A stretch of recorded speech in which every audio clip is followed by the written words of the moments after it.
नमस्कार। राष्ट्रपति टीवी पर आपका स्वागत है और मैं हूं हरिकेश कुमार सिंह। सबसे पहले राष्ट्रपति टीवी की तरफ से आप सभी को मकर संक्रांति के विशेष अवसर पर हार्दिक शुभकामनाएं। हम सब जानते हैं कि इस पूरे भारतीय उपमहाद्वीप में किस तरीके से मकर संक्रांति का ये महापर्व मनाया जाता है। सूर्य के लिए मनाया जाने वाला ये पर्व पूरे भारतीय उपमहाद्वीप में समग्र रूप से एकता के साथ मनाया जाता है। पूरे देश में विभिन्न राज्य हैं, इन सभी राज्यों में अलग अलग नामों से पुकारे जाने वाला ये पर्व बहुत महत्वपूर्ण होता है।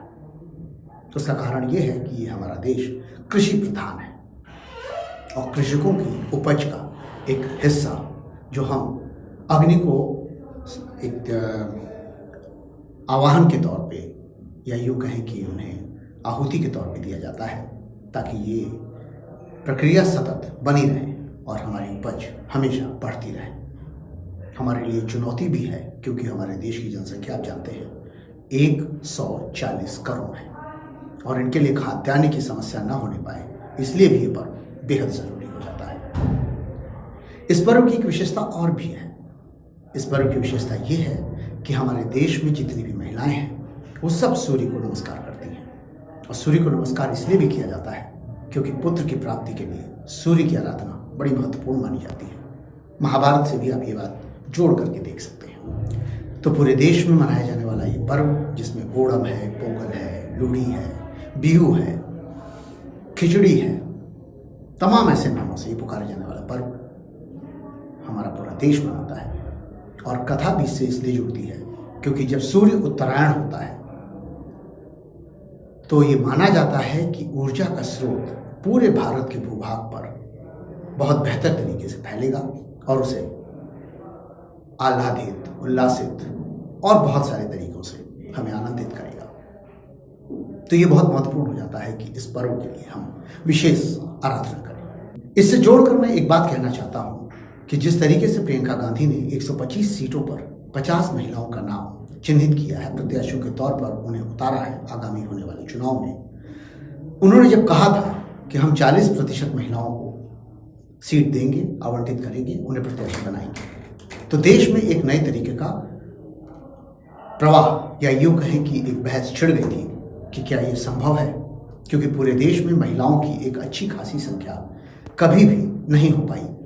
उन संसदीय क्षेत्रों में सांसदीय तौर पे या विधायिका के तौर पे 9, 10, 15, 20 बस, इससे ज़्यादा नहीं। कभी भी इससे ज़्यादा महिलाएं रही ही नहीं। किसी भी पार्टी में आप चिन्हित कर लीजिए तो इससे ज़्यादा महिलाएं हमारी नेतृत्वकर्ता नहीं हो पाई। तो ये बहुत महत्वपूर्ण हो जाता है कि जब प्रियंका गांधी ने ये बात कही थी तो हम सब भी ये समझ रहे थे कि ये चुनौती बहुत बड़ी है कि इतनी महिलाएं इतनी संख्या में कहाँ से आएंगी, लेकिन फिर भी उन्होंने ये कर दिखाया। 125 सीटों पर जिन नामों को प्रत्याशी के तौर पर उतारा गया उसमें 50 महिलाएं चिन्हित करके उतार दी गई। ये एक नए तरीके का विचार विमर्श पैदा करेगा, एक नए तरीके का, या कंटेम्प्रेरी पॉलिटिक्स में कह लें, अगर समसामयिक पॉलिटिक्स की बात करें तो इसमें एक बहुत महत्वपूर्ण विषय बनता है कि महिलाओं को उनकी भागीदारी के तौर पर उतारा जाएगा। हमारे पूरे देश में जितनी भी वोटिंग जनसंख्या है उसमें आधी महिलाओं की भी भागीदारी होती है, लेकिन महिलाएं कभी भी वोट बैंक के तौर पर नहीं चिन्हित की गई। न सिर्फ महिलाएं, कृषक भी, महिलाएं भी, सेना भी। और आपने ये देखा होगा कि बीते वर्षों में कृषक, सेना ये दोनों बहुत ज़्यादा निगाह में रहे और किस तरीके से पार्टियों ने इनको अपने खेमे में लाने की कोशिश की, वो चाहे जो भी पार्टी हो। मैं भारतीय जनता पार्टी की बात नहीं करूंगा, मैं समाजवादी पार्टी की बात नहीं करूंगा, मैं लोकदल की बात नहीं करूंगा, मैं कांग्रेस की बात नहीं करूंगा, किसी भी पार्टी का नाम लीजिए। ये सब पार्टियां या तो कृषकों के खेमे को अपने हिस्से में लाने की कोशिश कर रही थी या फिर सेना के जवानों को, क्योंकि अभी हमने सुना है कि लद्दाख से उन सैनिकों को ले आया जाएगा पंजाब में वोट दिलाने, वो भी हेलीकॉप्टर से। सवाल ये उठता है कि क्या उन्हें हेलीकॉप्टर से ही लाने की ज़रूरत है? क्या बैलेट पेपर नहीं होते? घर घर जाकर आप जब बैलेट पेपर के बारे में बात करते हैं कि 80 वर्ष से ऊपर जो लोग कोरोना की वजह से वोट देने नहीं आएंगे वो बैलेट पेपर के मार्फत, बैलेट के थ्रू अपना वोट दे सकते हैं, तो फिर क्या सेना के वो जो सैनिक हैं वो अपना वोट नहीं दे सकते? लेकिन व्यवस्था में ये बात आ रही है कि हर आदमी की निगाह वोटों पर है और पार्टियां वोटों के लिए खेलती हैं। तो ऐसे ही कांग्रेस भी खेल रही है और 40% जो महिलाएं वो उतारने की बात की है और जिस तरीके से उन्होंने करके उतार भी दिया है प्रत्याशियों को, अब ये सवाल उठता है कि वो पता नहीं किस तरीके से और कैसे ये संभव हो पाएगा कि उनमें से कितनी महिलाएं जीत करके सदन तक पहुंचती हैं। महत्वपूर्ण है ये और दिलचस्प है ये लड़ाई, तो ये देखना बेहद जरूरी है। इससे इतर एक खबर और है जिसमें पत्रकारिता के एक मानिंद चेहरे, जिनके राम भी थे जिनके रहीम भी थे, उत्तर प्रदेश से संबंध रखते थे कमाल खान, जो युवाओं के लिए प्रेरणा स्रोत थे और लखनऊ यूनिवर्सिटी से पढ़ने वाले तमाम ऐसे जो युवा पत्रकार थे उनकी तरफ देखते थे कि वो कैसे बोलते हैं, क्या बोलते हैं, किस तरीके से अपनी बातें रखते हैं, अगर तंज भी कसना है तो कैसे करना है, अगर कड़ाई से बोलना है तो वो भी कैसे बोलना है, सॉफ्टनेस होके कैसे कड़ाई से बोला जा सकता है। बड़ी अजीब सी बात है, आप दराती भी चलाएं और पता भी नहीं चले। तो ये वो स्थिति थी कमाल खान के वक्तव्यों की और स्टेटमेंट की। आप उनके जितने भी प्रोग्राम देखें, जितने भी पीटीसी देखें, बहुत सारे बच्चे उनकी पीटीसी उनसे सीखते थे जो पत्रकारिता में नए नए आ रहे थे। पिछले 20 वर्षों में उनके बहुत सारे ऐसे मुकाम हैं, बहुत सारे ऐसे स्टेटमेंट हैं जिसको हम लोग देखते हैं, लगता है कि क्या ही तो शानदार बोलते थे। मुझे एक छोटा सा वाक्य इसलिए याद है क्योंकि अमेठी में राहुल गांधी का दौरा था 2009 में और हम सब सीरीज में कई लोग खड़े थे। मैं भी वॉइस ऑफ इंडिया से जुड़ा हुआ था उस समय, तो मैं भी लाइव दे रहा था और कमाल खान भी दे रहे थे।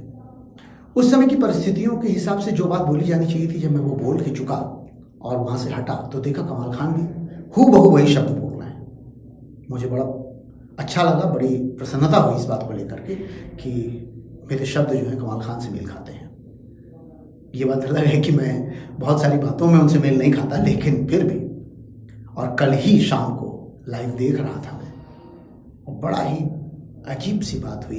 इन्हीं महिलाओं के विषय में बात हो रही थी। उन्होंने ये तक कहा कि जैसे हम लोग जब खाना खाते हैं तो उस समय होता क्या है कि जो हमारे घर में चाची हैं वो खाना बनाती हैं और लेकर आती हैं, तो वो सबसे पहले रोटी मेरी थाली में डालती हैं बजाय मेरी पत्नी के। यानी घरों में भी ये बात है कहीं ना कहीं कि महिलाओं को बाद में खाना होगा, पहले पुरुषों को खाना होगा।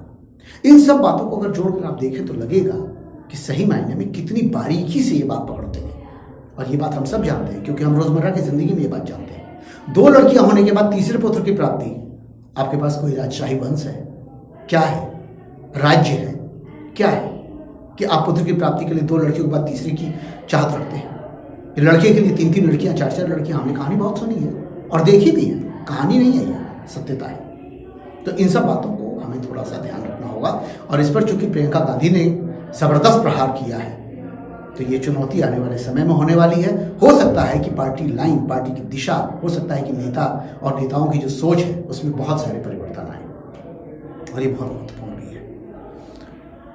अब बात आती है देश की राजनीति की। देश की राजनीति ने जबरदस्त इस समय करवट बदली है, उत्तर प्रदेश में खासकर, जब भाजपा से निकलने वाले 14 विधायक, जिसमें 3 तो खास मंत्री हैं और 5 विधायक तो कल ही थे, आज कुछ और विधायक भी सपा के मंच पर मौजूद नजर आ रहे हैं। आज हलचल है लखनऊ में जबरदस्त तरीके की, भाजपा के खेमे में खलबली है। इन सब बातों को लेकर के ये जबरदस्त तरीके से बात हो रही है कि आखिर होगा क्या।